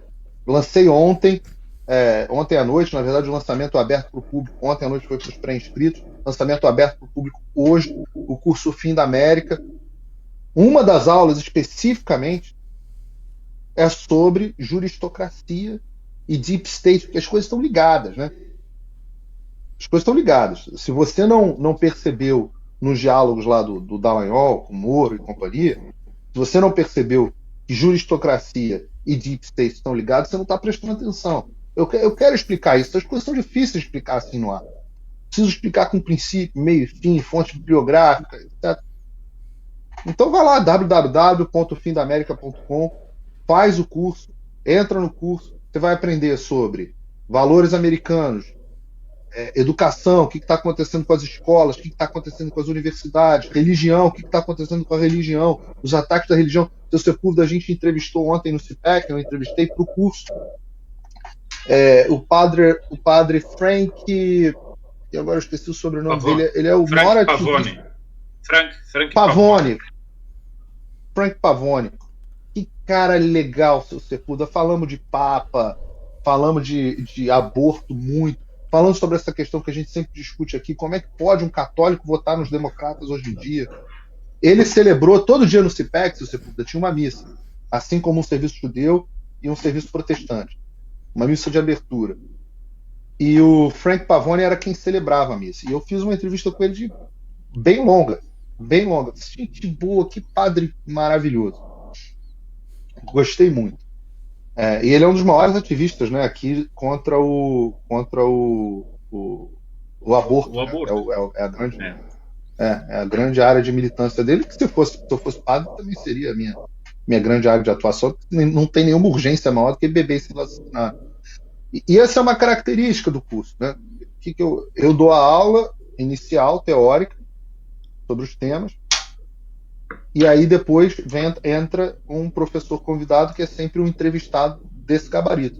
Então, no caso da aula de religião, que eu estava falando, a gente tem o pastor Ken, lá do Maine, um pastor protestante, e o Frank Pavone, um padre católico. É uma aula que a gente vai ter mais de um. E vamos falar de cultura em Hollywood, falar de imprensa, aquilo que eu estava explicando, como é que a gente saiu da era do viés para a era das fake news, para a era das anti-news, como é que foi esse processo, como é que isso começou a mudar. Vamos falar de deep state, falar da situação, da ameaça da China, como é que estão as forças militares americanas, por que a China é uma ameaça, como é que a China faz guerra, né? Que a guerra que as pessoas estão achando. As pessoas, qual o problema da China entrar no 5G, não sei o que, eu falo. Não tem. Você pega até alguns políticos, né? Isso coisa de que a China está em guerra é coisa de teoria da conspiração. Não tem mais guerra, não sei o que. Você acha que a China vai atacar alguém com um míssil? Eu falo, querido, se você pensa em guerra assim, você não sabe que é guerra de quinta geração, você não sabe de nada, não tem noção do que está acontecendo. Tudo acontece aqui para depois acontecer aí. Então, nesse caso especificamente aí, eu estou vendo esse filme acontecer aqui. E o Brasil, se aqui, que a sociedade tem os anticorpos da cultura de um povo que foi fundado brigando pela liberdade, acreditando no direito natural, etc, etc. Uma Constituição que foi fundada por homens tementes a Deus, escrita com Deus, uma nação que tem Deus desde a sua fundação. Você imagina o que vai acontecer no Brasil? Com esse direito positivo, Constituição cidadã, sei o que, meu irmão, acabou, não tem mais lei, nada. O Brasil não tem mais lei, não tem mais nada. Vale o que esses caras querem, pô. E quando não dá para fazer ainda na luz do dia, eles fazem nas trevas, em conversinha de Telegram. As conversas de Telegram desses procuradores e juízes, etc., quando vem à luz, são as coisas mais abjetas do mundo. O aparato judiciário acusatório como força de pressão política, a politização, a weaponização, a armamentização da estrutura jurídico-acusatória. Eu passei por isso. Sabe quem passou por isso, que vai ser entrevistado no curso? Eu vou entrevistar semana que vem. Roger Stone. Roger Stone, o cara que foi assessor de todas as candidaturas presidenciais dos Estados Unidos, todas de republicanos, desde o Richard Nixon. Richard Nixon, dos vencedores, né? Richard Nixon, George H.W. Bush, aliás, Ronald Reagan, George H.W. Bush, e o cara que inventou a campanha do Donald Trump. O que o nego fez? Armou uma arapuca para botar ele na cadeia. Pela lei. Pela lei. Entendeu? Então, essas coisas eu vejo acontecendo no Brasil, chega depois, inevitável. Você falou aqui sobre a questão sobre os procuradores, né, Lava Jato, inclusive, né? Temos aqui uma coisa interessante, uma notícia interessante, né? Diálogos de procuradores da Lava Jato revelam um complô contra a família Bolsonaro, né? Uma matéria publicada pelo Agora Paraná denunciou nesta sexta-feira um complô contra o senador Flávio Bolsonaro. A denúncia aponta que a iniciativa de perseguição ao senador já havia sido identificada por procuradores da Operação Lava Jato ainda em janeiro de 2019. Segundo a jornalista Sandra Terena, a descoberta aconteceu cerca de um mês depois que o jornal O Estado de São Paulo recebeu um relatório do Conselho de Atividades Financeiras, o COAF, que deu origem a uma investigação ilegal contra o filho do presidente Jair Bolsonaro. Terena apontou que a informação foi compartilhada em um grupo do aplicativo Telegram chamado Filhos de Januário 3, composto por procuradores do Brasil inteiro. Na ocasião, alguns deles riram e ignoraram o crime de vazamento. Quem publicou a informação no grupo foi o até então chefe da Força-Tarefa da Operação Lava Jato, Deltan Dallagnol, no dia 22 de janeiro de 2019. Abre aspas. Identificamos a fonte do vazamento dos dados da família Bolsonaro. COAF e MP juntos, né, Ministério Público juntos, disse o procurador em uma mensagem de texto. Os chats secretos da Lava Jato, que já estão em posse do STF, citam o presidente Jair Bolsonaro por mais de uma centena de vezes e, por decisão do ministro Ricardo Lewandowski, foram compartilhados com a defesa do ex-presidente Luiz Inácio Lula da Silva. Segundo informações, o jornalista Oswaldo Eustáquio teve acesso aos diálogos da Lava Jato em novembro de 2020 e entregou o material para o presidente do PTB, Roberto Jefferson. Jefferson, por sua vez, repassou as informações ao deputado federal Daniel Silveira, que faria a denúncia no plenário da Câmara dos Deputados na semana depois do Carnaval. No entanto, o parlamentar teve sua prisão inconstitucional decretada no último dia 16 de fevereiro pelo ministro Alexandre de Moraes do STF. Na semana passada, o presidente da República disse aos seus apoiadores na saída do Palácio da Alvorada que vai solicitar ao STF os diálogos secretos que o citam e mostram informações sobre sua família. Ao que tudo indica, os procuradores da Lava Jato sabiam do vazamento de informações sobre a família do presidente e sequer encaminharam para a corregedoria do MPF, tampouco para o STJ. Pois é isso, essa relação entre juristocracia e deep state que o Paulo comenta, né? Aqui nós temos um exemplo concreto, né, Paulo? Um exemplo concreto de como isso opera, né? Então... Eu acho que todo mundo que assiste o Terça Livre tem vários exemplos concretos. Eu estou vendo uma outra reportagem agora, Hora de Brasília aqui, uma reportagem que saiu 3 horas atrás. Procuradora da República sugeriu forjar provas para tentar incriminar Bolsonaro. Olha aí. Tá? E o que me espantou, ainda não li a reportagem inteira, porque recebi agora durante o programa, Deltan Dallagnol, né, falando: o maior desafio é descolar do Bozo, eles chamam Bolsonaro de Bozo, para angariar o apoio de jornalistas sem perder o apoio de apoiadores do Bozo. Apoiadores do Bozo é como o Deltan Dallagnol se refere a você, eleitor do Bolsonaro, de quem ele quer o apoio. Seu trouxa do cacete! Seu trouxa, lavajatista trouxa, que ficou defendendo esse cara o tempo inteiro. Ai, não, nós vamos defender a Lava Jato. O cara que comanda a Lava Jato se chama de apoiadores do Bozo. Quer manipular você, quer dar um jeitinho de descolar do Bozo para angariar apoio de jornalistas sem perder o apoio dos apoiadores do Bozo. E todo mundo batendo palma para defender a Lava Jato. Eu vou ler aqui. Eu tenho que... eu estou lendo aqui a notícia como eu estou recebendo, né? Então não tive tempo de apurar, não tive tempo de nada. Mas os comentários estão assim. O tal da Monique Schecker: Bolsonaro defende tortura e precisará do Congresso para aprovar as suas propostas fascistas. Não é a Monique Schecker, procuradora da República, não é um jornalista do DCE, da Universidade de Letras, da UFRJ, não. Não é do Diário do Centro do Mundo. Não é do Diário do Centro do Mundo, não. Essa frase não é do Diário do Centro do Mundo. Aí o tal do Marco Adão, porque eu acho que é tudo procurador, né? Bolsonaro não é de direita, é fascismo.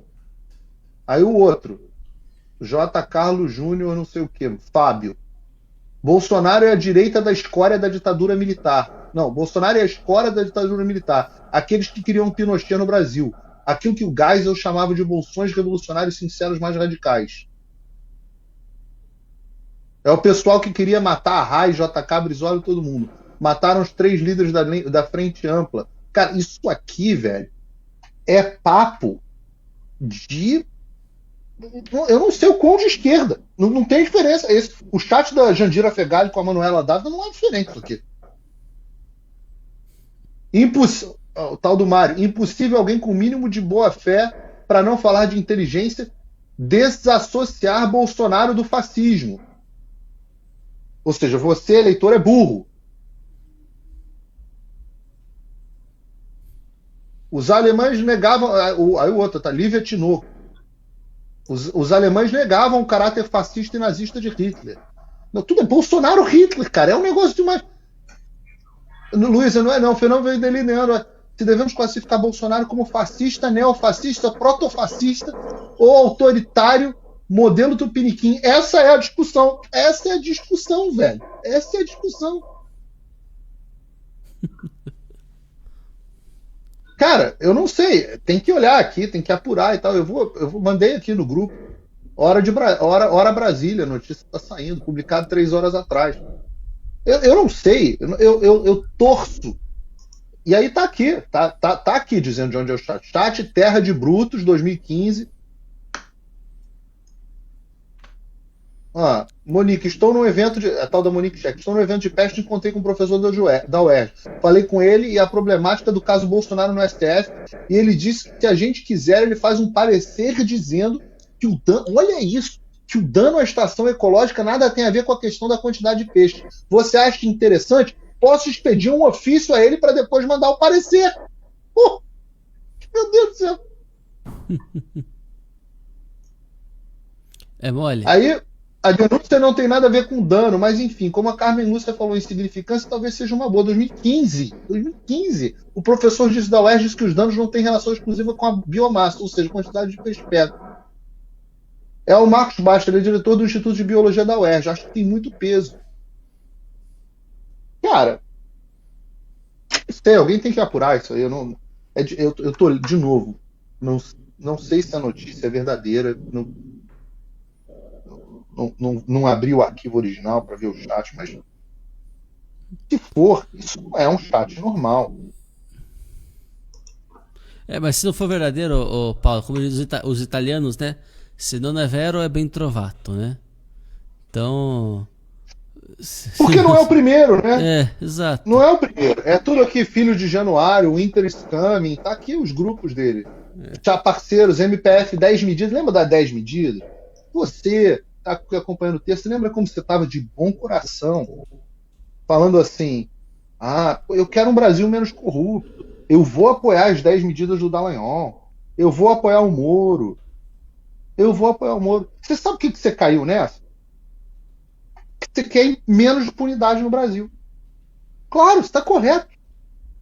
Se aproveitaram de você. Crie anticorpos. Pelo amor de Deus. Crie anticorpos. É muito impressionante o negócio dele. Me deixa enojado. Porque todo mundo que é contra os caras de alguma forma acaba se ferrando. Vê aí o que está acontecendo com o Terça Livre. Vê aí o caso do Oswaldo Eustáquio. Com todas as críticas profissionais que eu tenho ao Oswaldo Eustáquio. Exato. Se você puder, quer fazer algum comentário?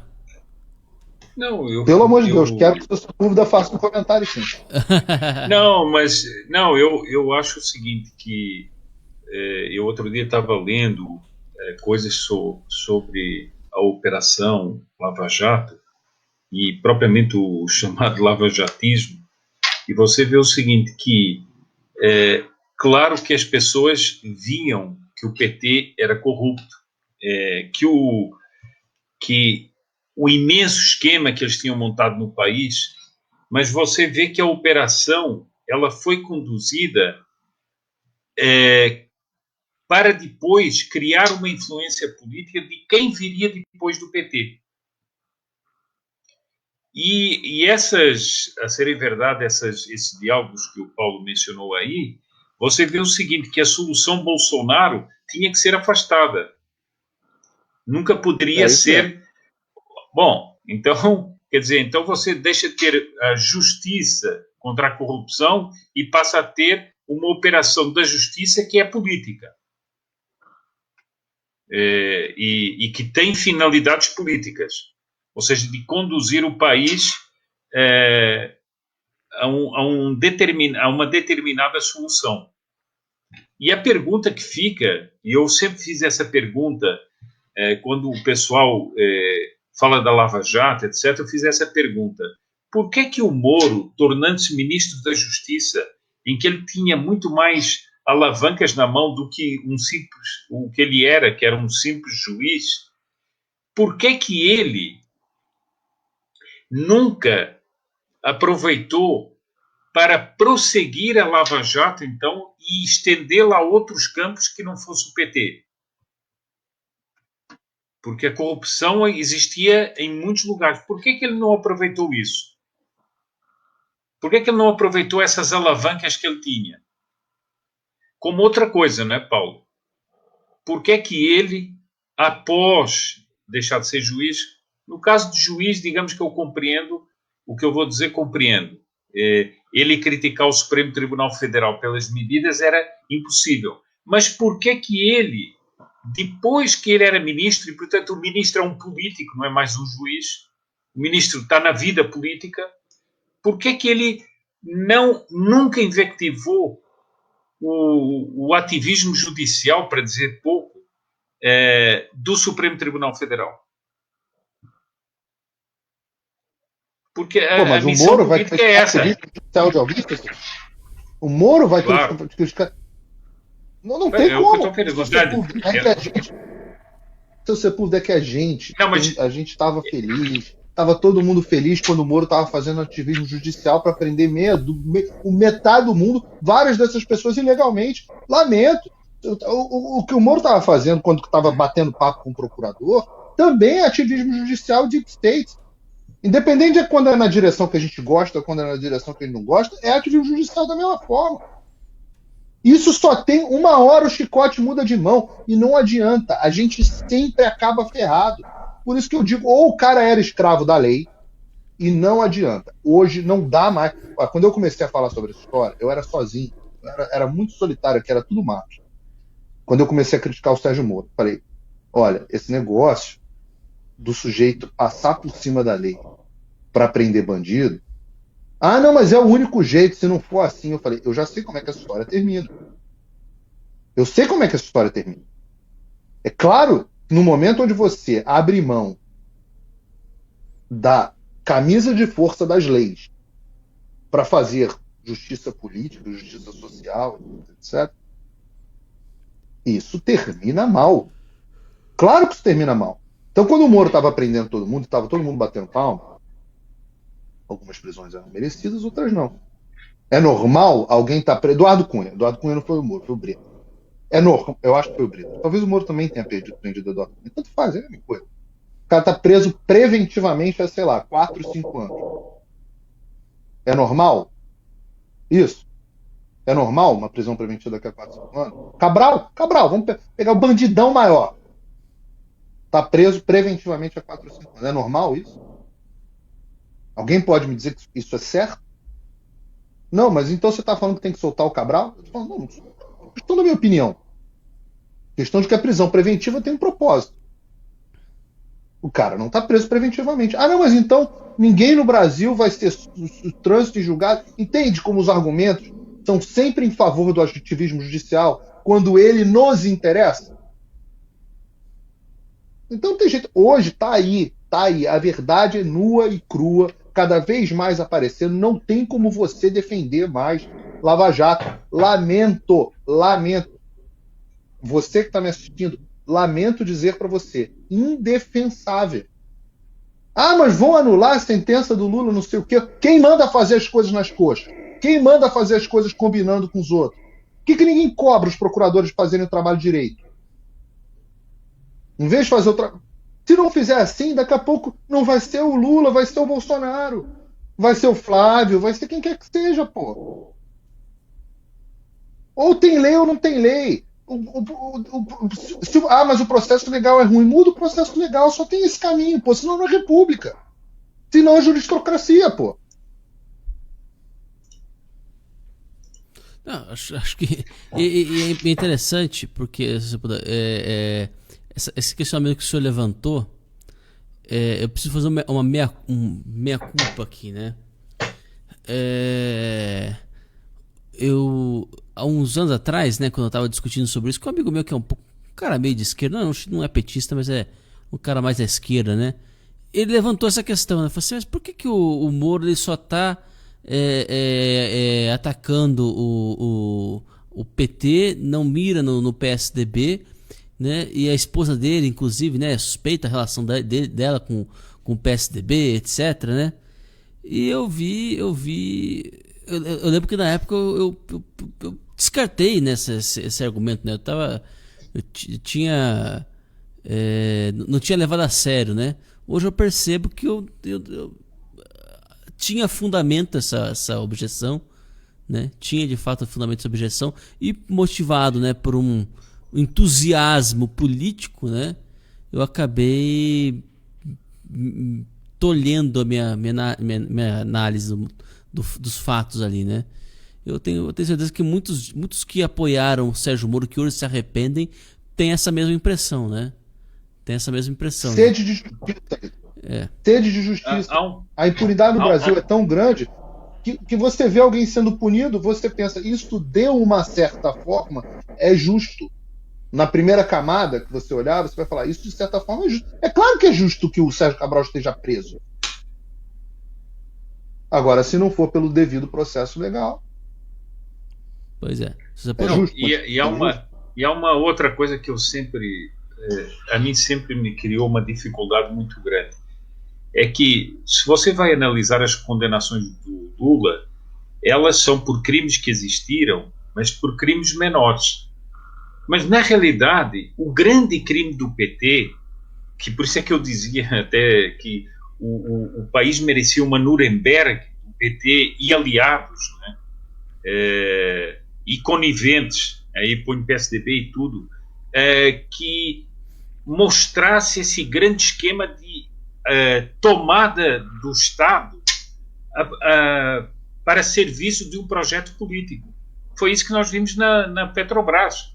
A Petrobras não é só o problema da Petrobras, era a tomada de tudo com mecanismos, com BNDES, com empresas como Odebrecht, OAS e outras. Era uma grande tomada de toda a estrutura do Estado a favor de um projeto político e, portanto, era uma corrupção sistémica.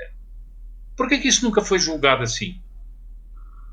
É uma coisa que sempre me causou, digamos assim, uma incompreensão. Por que isso não era posto assim? Por que não se procuravam os meios legais de processar isso aí? E não processar apenas individualmente esse, aquele ou aquele outro. Eu sei que posso estar dando uma opinião em matéria de direito que não é muito talvez abalizada, mas é uma coisa que fica essa dúvida. Se foi a partir da presidência da República que isso foi feito, etc. Quer dizer, às vezes, essa maneira de condenar também já abrir uma porta para depois anular as coisas. Né? Sem dúvida, sem dúvida. Bom, pessoal... Agora, só uma coisinha que eu queria voltar a insistir, é o seguinte, nós falamos tudo isso aqui, mas eu queria voltar a insistir no outro ponto. É que o que me parece grave no momento politicamente é essa desagregação da ordem legal do país. Porque se você admitir que governadores podem decretar um toque de recolher, como se o país estivesse em estado de sítio, não estando em estado de sítio, e que isso é reservado pela Constituição ao Presidente da República, então há algo de fundamentalmente errado no país. E nós, amanhã, podemos ter uma secessão dentro do país. Governadores que se levantam e dizem que estamos contra o Presidente, estamos dividindo o país. Sem dúvida. Sem dúvida. Bom, pessoal... Por exemplo, a Anvisa. A Anvisa não tem um papel legal? Não existe um papel legal da Anvisa? Como é que um tribunal decide que não é mais preciso consultar a Anvisa e que pode distribuir vacina, quem quiser pede vacina e acabou? Mas então o que é isso? Se isso não é desestruturação do Estado, é o quê? Quer fazer algum outro comentário, Paulo? Não, é isso mesmo. Perfeito, perfeito. Bom, pessoal, nós estamos caminhando aqui já para quase 10 horas da noite, horário de Brasília, tá certo? Queria agradecer imensamente aí a participação aqui dos meus dois colegas de programa, né? O Paulo e o Sepúlveda. Boa noite, seu Sepúlveda. Boa noite, Ítalo. Boa noite, Paulo. Foi uma alegria estar aqui. Boa noite a todos que estiveram aqui conosco neste Radar da Mídia. E vamos esperar que na próxima vez já os senhores do YouTube já tenham cumprido as ordens judiciais, já que nós estamos aqui falando de ordens judiciais, não é? Pois é. Obrigado, Paulo, mais uma vez pela sua presença aqui com a gente. Vocês sabem, boa noite, Ítalo, boa noite, vocês sabem que o presidente do Google, com muito menos poder que o Bolsonaro, está tendo mais ímpeto contra a justiça do que o próprio presidente Bolsonaro, coisa impressionante. Né? Não é verdade? Já repararam? É verdade. O Bolsonaro já tinha obedecido. Se fosse o Bolsonaro, não tinha obedecido? Ele já está desafiando a justiça abertamente. Né? Pois é. Há quase 3 semanas, né? Quase 3 semanas, justamente. Bom, eu não tenho a menor dúvida de que o presidente do Google é mais poderoso que o presidente Bolsonaro. Ítalo, só terminar aqui para pedir para o pessoal, algumas pessoas me perguntando aqui, para quem quiser comprar meu curso, que foi lançado de ontem para hoje, então só vai ficar à venda essa semana, e eu criei um cupom, pedi aqui para o pessoal criar um cupom pro Terça Livre. Então, quem quiser comprar com 10% de desconto, que é o preço mais barato que tem, vai comprar, basta usar o cupom TL de Terça Livre América. TL América, sem acento, tudo junto. TL América, tudo junto. E aí você vai ter acesso à aula. Se você está em dúvida se quer comprar o curso ou não, entre em www.ofimdaamerica, sem acento.com, não tem BR, www.ofimdaamerica.com. Vou pedir aqui, não sei se está para botar a descrição, não sei se dá aqui para o pessoal botar, mas para o pessoal pode acessar, e lá você assiste a aula 1, que é a aula sobre os valores americanos, etc. É absolutamente de graça. Então, é um curso que eu fiz com produção de estúdio, áudio, gráfico na tela, imagens, etc. A aula 1 é absolutamente gratuita. E aí quem se inscrever já nessa semana assiste a entrevista com Curtis Bowers, tudo legendado, todas as entrevistas vão ser legendadas. Com que o Curtis Bowers, para quem não sabe, é o diretor daquele documentário Agenda, Grinding America Down. Se você não assistiu o documentário Agenda, eu recomendo que assista.